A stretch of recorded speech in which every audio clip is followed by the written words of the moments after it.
the meat he put in a basket, and he put the broth in a pot, and brought it out unto him under the oak, and presented it.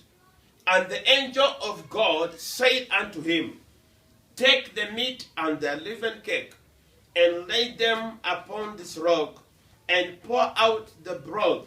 And he did so. And the angel of the Lord put forth the end of that staff that was in hand, and touched the meat and the unleavened cakes, and there rose up fire out of the rock, and consumed the meat and the unleavened cake. Then the angel of the Lord departed out of the sight. And when Gideon perceived that he was the angel of the Lord, Gideon said, O Lord God, for I have seen an angel of the Lord face to face. And the Lord said unto him, Peace be unto you, fear not, you shall not die. 24. Then Gideon built an altar there unto the Lord, and called it Jehovah Shalom. Unto this day it is yet in Ophrah of the Abiezrites. Praise the name of the Lord. Bible inasema kwenye kitabu cha Waamuzi chapter 6 kuanzia 15 mpaka kuteremka. Ukiweza unaweza soma chapter 6 yote, kwa sababu ujumbe ambao nasungumzia iko hapo, na tutaendelea kusoma kitabu kingine napoendelea. Bwana Yesu asifiwe.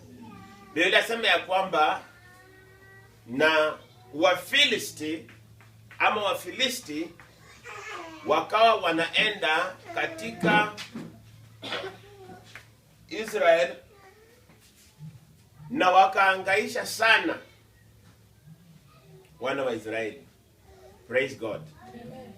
Na Biblia inasema ya kwamba na katika hapo hiyo nchi kulikuwa na kijana ambaye alikuwa anaitwa Gideon na baba yake, na walikuwa na Mungu yao ambao walikuwa wanaabudu. Baba ya Gideon alikuwa ametengeneza madhabahu ambayo juu yake kulikuwa na Mungu ambaye walikuwa wanaabudu. Na kwa hivyo haya mapito yote wakawa wame-experience mambo makubwa. Wafilisti walikuja wakawanyang'anya mashamba. Wafilisti walikuja wakawanyang'anya chakula chao. Wakilima, Wafilisti wanakuja kuvuna.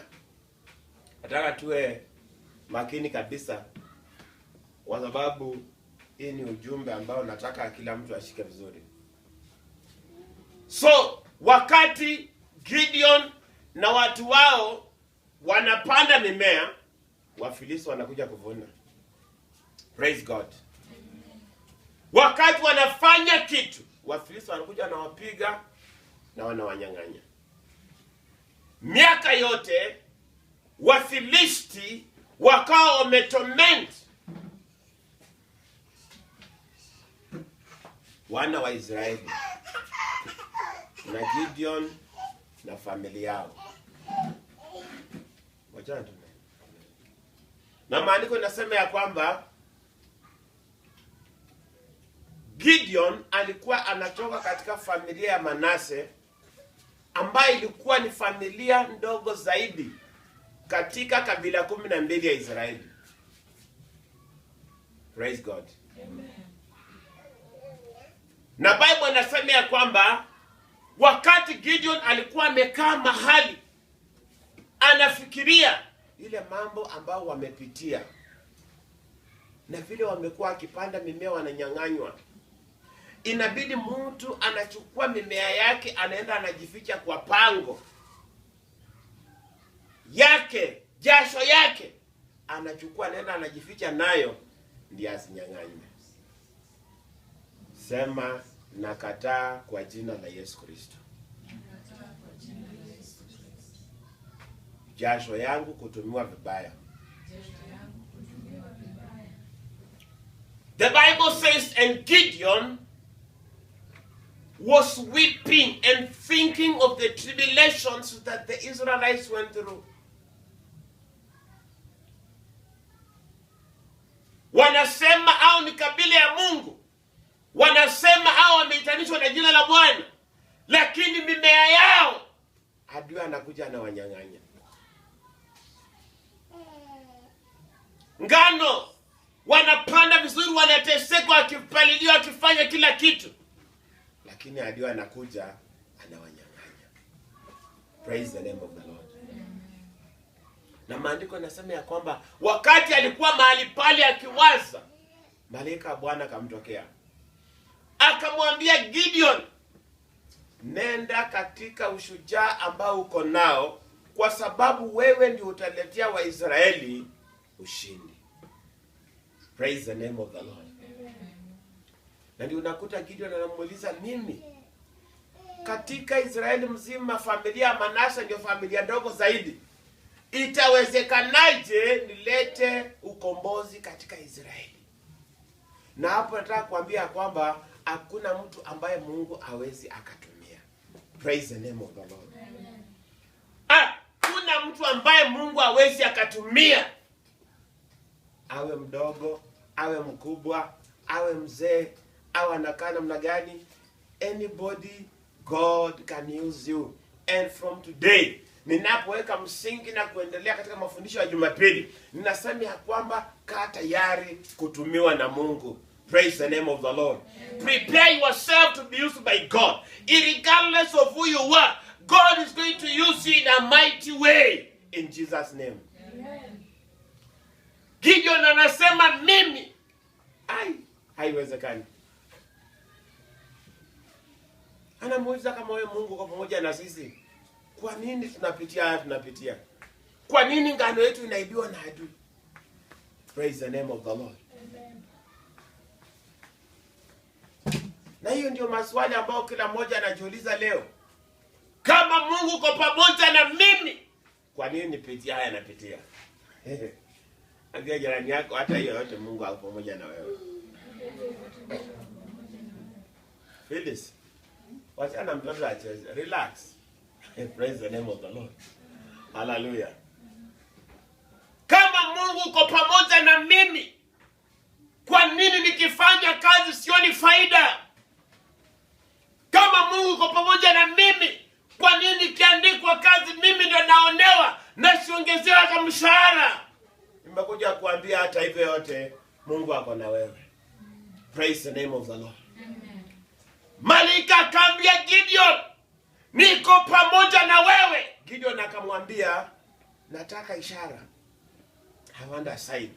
Praise the name of the Lord. Amen. I want a proof. Nataka kitu cha kunionyesha ya kwamba wewe ni Mungu na uko pamoja na mimi. Praise the name of the Lord. Amen.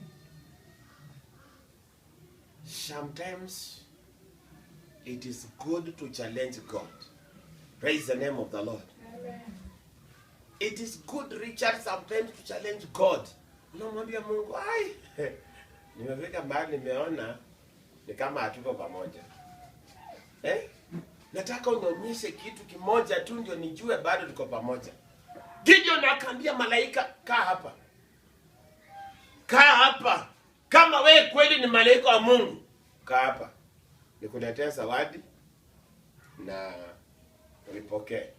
Maria akamwambia, mimi nitakaa hapa, sitaenda. Akaenda akaleta nyama, akaleta kitu kizuri ya kunywa. Maria akamwambia, put it on that rock. Praise the name of the Lord. Amen. Na Sunday tulikuwa tunazungumza kuhusu rock. Na wakati wowote unasikia rock inatajwa katika Biblia ama mwamba, ujue ni Yesu Kristo.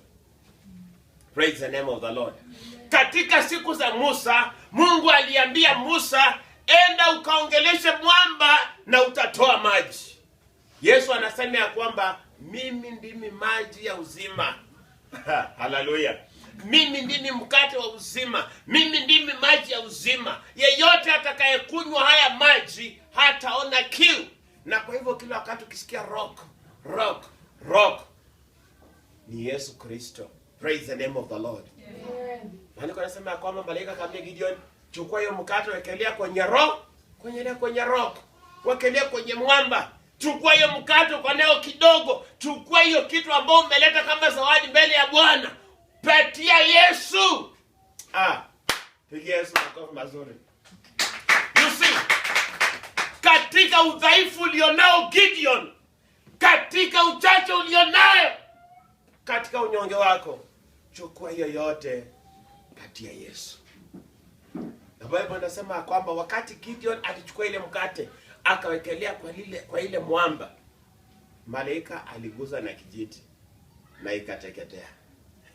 Bwana asifiwe sana. Inamaanisha ya kwamba uchache ile Gideon alikuwa nayo, wakati aliwekelea kwa Yesu ambaye ni mwamba, ikateketea, ikaisha. Ina mkono, sema Bwana Yesu. Kila udhaifu, kila uchache ambao nimekuja nao kanisani leo, ninawekelea kwa mwamba. Na leo nitatoka bila. Katika jina la Yesu Kristo. Amen. Wakati aliwekelea kwa mwamba, maandiko yanasema ya kwamba na moto ukatoka mbinguni na ukakula ile dhabihu ama ile sadaka. Na nataka nikufundishe kuhusu madhabahu, kwa sababu hapa ndio tunaendelea. Praise the name of the Lord. Na wakati huo, wakati hiyo dhabihu ilikuliwa, Gideon akasema, kumbe nimeona malaika wa Mungu uso kwa uso. Praise the name of the Lord. Hayo mambo hayajaisha, hayo mambo inaendelea. Malaika wa Bwana wanatutembelea kila usiku. Malaika wa Bwana wanatutembelea hata saa hizi ukiwa barabarani, malaika wa Bwana anakutembelea. Praise the name of the Lord. Amen. Hata barabarani, hata kazini, malaika wa Bwana anakulinda. Bwana asifiwe sana. Amen.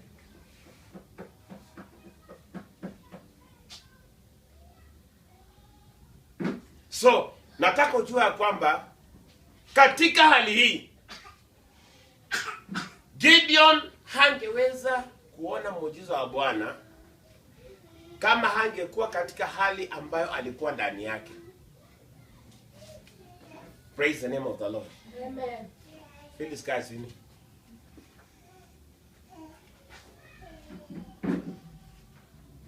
Wacha na mtoto atembee, hawezi akaharibu chochote.